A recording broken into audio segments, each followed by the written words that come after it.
I bet she even washes that minivan herself. Probably uses the cafeteria hose. Donna heard every word, but her hands didn't tremble as she set a cupcake on a child's plate. I heard her husband doesn't even work. No wonder she drives that old minivan. Some people just have no pride. The bake sale hummed with false smiles and whispered gossip until a distant roar rattled the windows. 3 black SUVs swung into the school's circular driveway, engines snarling, tires crunching to a hard stop. Inside, the screeching tires cut through the chatter like a blade, and every plastic fork froze midair. What on earth is that? That engine roar. She knew it from a dozen bases. Tactical vehicles, not PTA minivans. Then the cafeteria doors slammed open. 6 men in dark suits walked in, scanning the room like they were clearing a building. The suited men parted the bewildered crowd, their focus locked on a single table where Donna Knox stood behind a tray of cupcakes. A 7th man in an Army Class A uniform walked straight to Donna's table and raised a hand in a sharp salute, silver eagles glinting on his shoulders. Colonel Knox, I am Colonel James Mitchell, JSOC. My apologies for the disruption, but a situation requires your immediate recall. Without a word, Donna reached inside her unzipped jacket and withdrew a black military ID, the red holographic strip catching the light. A JSOC element needs you airborne in 90 minutes. The hostage situation, you helped plan the response for last year. It's live. We need you now. Hostage situation? Donna? She drives a minivan. A colonel. We called her a... Oh no. Little Emma looked up from her cupcake, frosting smeared on her cheek. Eyes wide as strange men surrounded her mother. Emma, sweetheart, Mommy has to go help some people. I'll be right back. Okay? You stay with Mrs. Carter for a little bit. The cafeteria held its breath. Every PTA mom, every child, every volunteer stared at the woman they had dismissed as just another minivan mom, now addressed as Colonel Knox. Donna rose from Emma's side and locked eyes with Karen, whose coffee cup was now trembling in her hand. Karen, you'll watch Emma until my husband gets here. No arguments. Yes, of course. I'll take care of her. I swear. Without ceremony, Donna placed Emma's small hand in Karen's and kissed her daughter's head, then turned away. She strode toward the exit, the men in dark suits falling into a protective formation around her. Colonel Mitchell a step behind. At the minivan, she yanked open the rear hatch and pulled out a black go bag, her dog tag swinging forward like a pendulum. She slid into the back of the lead SUV, and Colonel Mitchell shut the door with a solid final thump. Engines roared, and the convoy pulled away from the curb, leaving a huddle of PTA parents on the school steps. She's a colonel. I called her a joke, and she just walked out to lead a rescue mission. The cafeteria erupted in frantic whispers, all eyes now on the flustered Karen, who held Emma Knox's hand as if it were a live grenade. Stephanie, what did I just do? She handed me her kid like I am her nanny. You didn't say no, Karen. You just froze. Now you are stuck. Emma stood between them, her hand limp, still staring at the doors that had swallowed her mother. A knot of PTA moms clustered by the coffee urn, their whispers sharp as needles. They're all watching, every single one of them. They heard what I said earlier. Donna's cupcake table stood deserted, a fallen flag toothpick on the floor. When will Mommy come back? She said she had to help people. Soon, sweetie. Very soon. She's good at helping people. The crowd thinned, and Karen was left clutching Emma's hand, the weight of judgment pressing down. How am I supposed to face her when she returns? What do I even say? The screen filled with an official military profile. Colonel Donna Knox, United States Army. Bronze Star, Purple Heart, Legion of Merit. A photograph of her in full dress blues, unsmiling. Stephanie, come look at this. Look at her actual record. Those medals are real. She's not just some desk worker. She earned a Bronze Star. We spent months laughing at a woman who has medals for combat. And she never once told us to stop. She just let us talk. The photograph of Donna in uniform stared back at them, its silence a judgment. I don't know how to face her when she returns. I feel physically ill. We can't just pretend nothing happened. Everyone knows what we said about her. What are we supposed to do? Apologize. It already feels like it's not enough. They sat at a corner table in the coffee shop, 2 lattes growing cold, untouched. Stephanie, I think we have to do something public. A formal apology at the school with the whole PTA. Are you serious? That could backfire.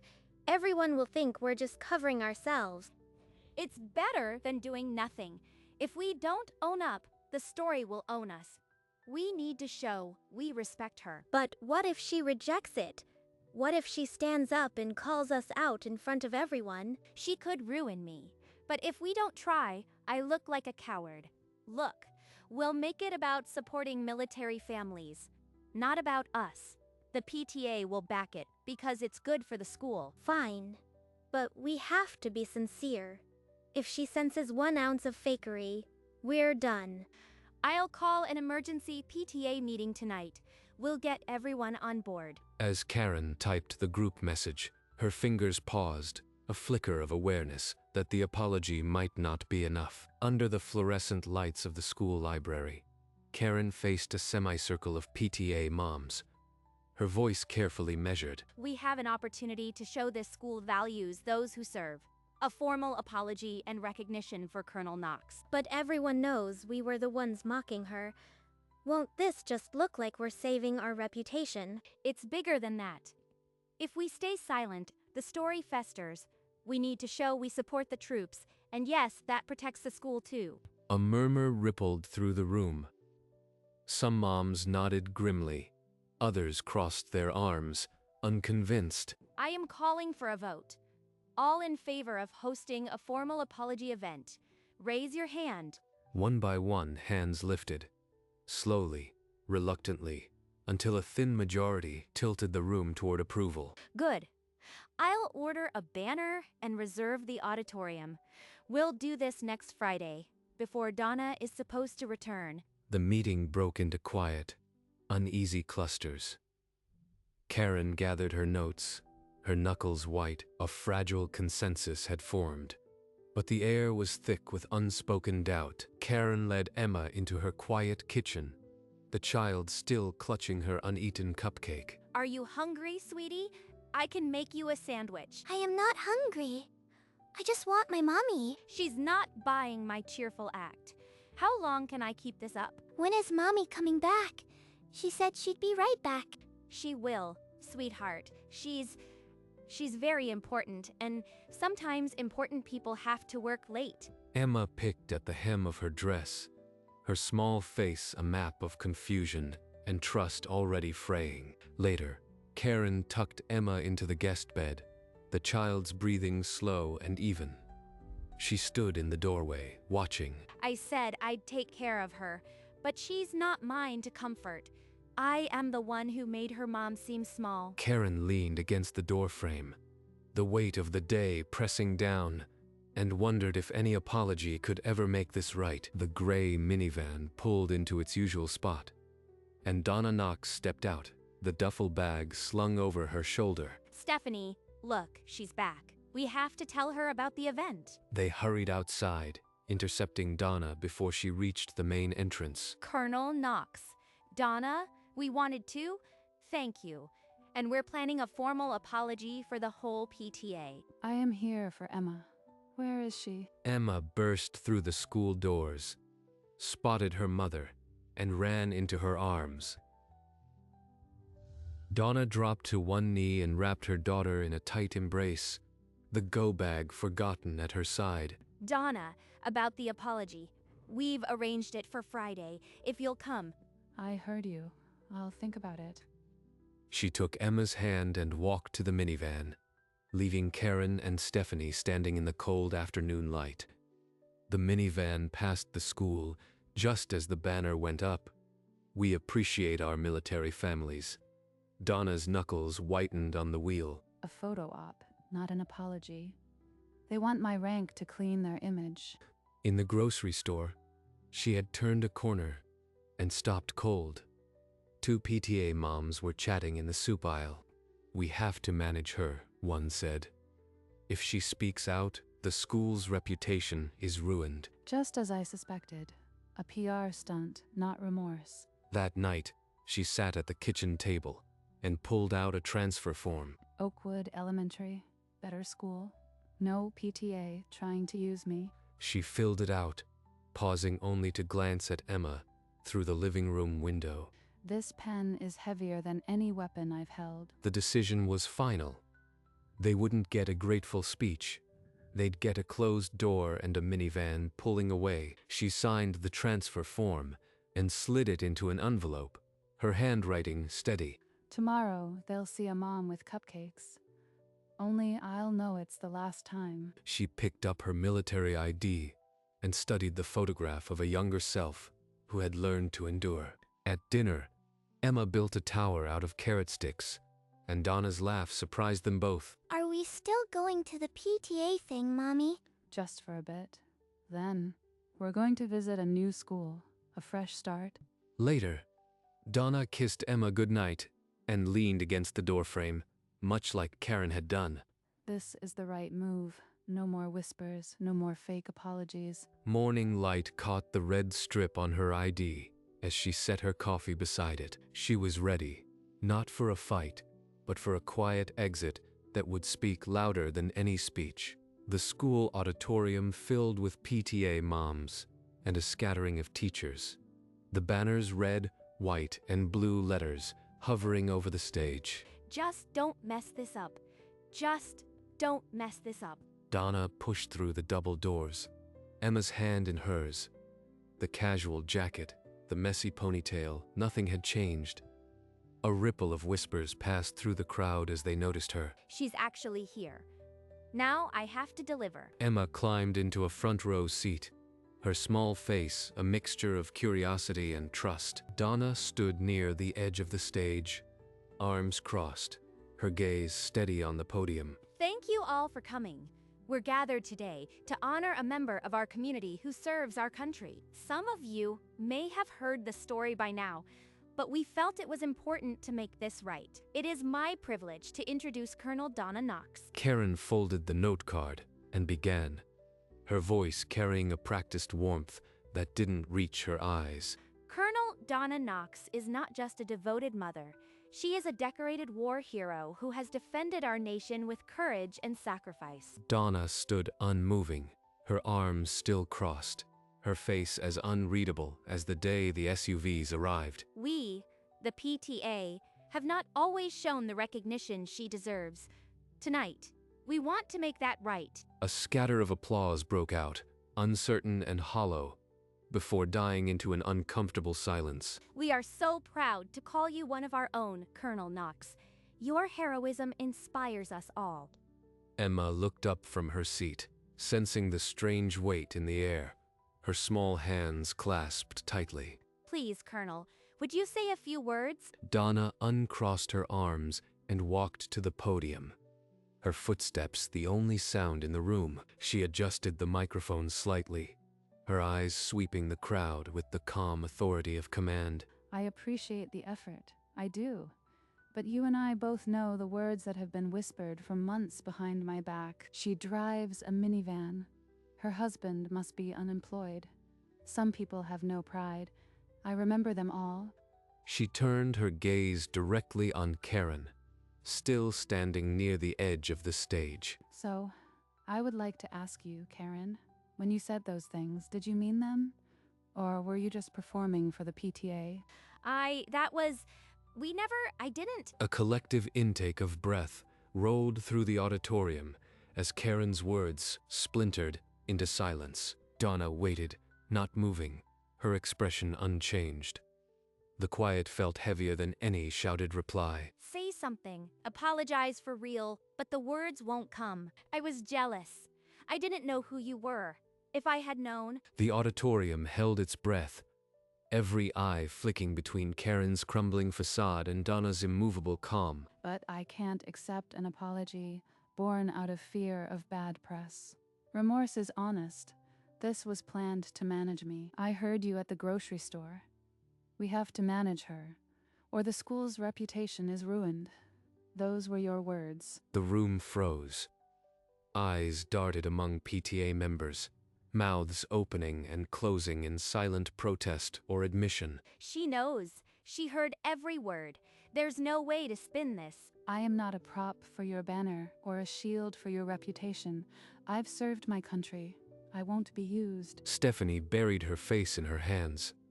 The banner behind Donna seemed to sag under the weight of its own lie. Donna's gaze found Emma in the front row, small and trusting, and her voice softened for an instant. But this will be my last visit to the school. I've already made that decision. She paused, letting the silence stretch, a silence heavier than any gunfire she had known. So, here's what that looks like. I've transferred Emma to Oakwood Elementary, effective immediately. A collective gasp ripped through the auditorium, then a suffocating hush. She actually did it. She's leaving for good. I wish the PTA well, but I won't be part of this performance any longer. She stepped away from the podium and held out her hand to Emma, who rose without a word. Emma took her mother's hand, and together they began the walk up the aisle. Heads turned in silent horror. The banner above the stage looked like an accusation. Donna didn't look back. The auditorium doors swung open, and the afternoon light swallowed them both. Karen stood frozen, her note cards scattered on the stage floor. The PTA sat in stunned silence, the apology they had scripted now a ghost that mocked them. The trance broke. Karen's heels clicked frantically as she stumbled up the aisle, knocking over a folding chair. Donna, please, wait. This isn't how it was supposed to go. Donna didn't slow. Emma's grip tightened, but the child looked up with more trust than fear. I said things I shouldn't have. We all did. Just give us a chance to make it right. They reached the doors. Sunlight flooded in, painting a golden edge around Donna's silhouette. Donna pushed the door open without looking back. The hinges groaned like a final gavel. Please. The door clicked shut. Karen stood alone in the hallway, her reflection a ghost in the safety glass. Inside the auditorium, nobody moved. Stephanie's head remained buried. The banner hung crooked, its message a lie. The silence that followed wasn't peaceful. It was the sound of consequence settling in. Karen eventually returned to the auditorium, her footsteps dragging like she'd aged a decade in 10 minutes. The PTA members gathered their purses in silence, unable to meet each other's eyes. We've lost her for good.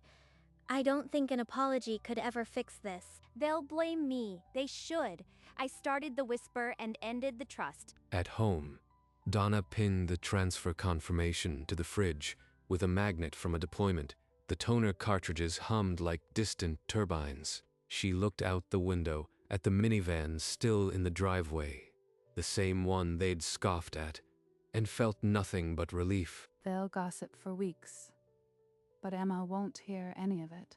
That's what matters. The next morning, Emma hung her backpack on a different hook in a different school, and Donna watched from the doorway. A quiet smile tugged at Donna's lips, the first easy one in years. The minivan pulled away, blending into the line of cars leaving morning drop-off, not needing to explain itself anymore. At Willow Creek Elementary, the banner came down in silence the next morning, tucked into a storage closet like a confession nobody wanted to hear. Karen opened her phone and stared at the PTA group chat, already cluttered with half-formed complaints that had no target. I keep expecting a message from her, but she's gone. Really gone. That evening, Donna parked the minivan in the garage and saw Emma's drawing of a new school on the fridge, next to the transfer confirmation. They'll find a new topic. They always do. Emma asked if she would ever see her old friends again. Donna said, maybe, but they both knew it wasn't the same. A month later, a story about a local veteran was buried in the community newsletter.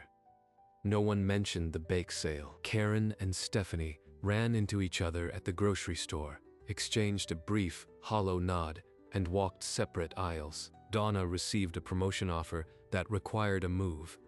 The minivan would get new license plates soon, and in the end, the only thing left behind was a cupcake recipe Donna never shared, and a whisper that finally died. On a Thursday afternoon weeks later, Donna's minivan idled in the pickup line at Oakwood Elementary, indistinguishable from a dozen others. We painted sunflowers today, Mommy.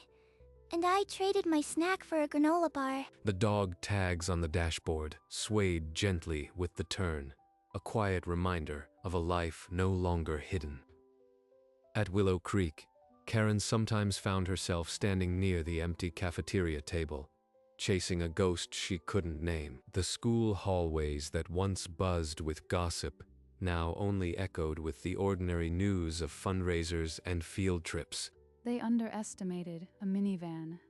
It carried a soldier and a daughter, and neither needed their approval. The cupcake recipe remained a mystery, but the taste of it, ordinary, sweet, and quietly proud, stayed with anyone who remembered. As the minivan turned onto a quiet street, the sun dipped low, gilding the edges of an ordinary day with something like peace. I like our new school, Mommy. It feels like a fresh start. It is, sweetheart, a very good fresh start. At home, Donna placed her military ID beside the transfer confirmation on the counter. The paperwork was settled, the decision final. I never needed their apology. I only needed Emma to see that strength doesn't shout. It simply leaves when the room becomes too small. That evening, she watched Emma draw a picture of their minivan under a bright sun, a small American flag in the corner. This is our car. Mommy, the one that took us to our new school. I like it. Donna smiled, the same smile that had once been hidden behind a tray of cupcakes. Now it was free. The next morning, she loaded the minivan with a box of old PTA papers, drove to the recycling center, and tossed them without a second thought. As the papers tumbled, a breeze carried a single card, the apology event program, across the parking lot, where it landed in a puddle and slowly bled its ink. Donna didn't notice. She was already thinking about what Emma might want for lunch, and whether Oakwood's library had enough books on space. The minivan rolled on, blending into the suburban landscape, a quiet reminder that the most formidable forces often wear casual jackets and drive sensible cars. And in that ordinary journey, there was more honor than any banner could hold. Donna's minivan no longer needed to prove anything. It simply carried Emma to school each morning, a quiet instrument of an unshakable life. Mommy, can we have the same cupcakes next year at the new bake sale? Maybe, but this time I'll share the recipe if they ask nicely. At Willow Creek, the PTA meetings continued, but the empty seat near the door was never filled. Karen sometimes passed that spot and felt a twinge she couldn't name. Regret, perhaps, or simply the weight of a lesson learned too late. In the evenings, Donna sat on the porch and watched the neighborhood kids play. The dog tags around her neck were no longer hidden, but she rarely mentioned them. Emma grew taller, her drawings more detailed, the minivan a constant fixture in the corner of each piece. And in the quiet rhythm of school runs and library trips, Donna found something she hadn't expected. Peace. The cupcake recipe remained her own, a small, tooth-gnawed secret that tasted like victory. As the minivan pulled away one sunny afternoon, the horizon stretched wide and open, promising nothing more than an ordinary day, and that was enough.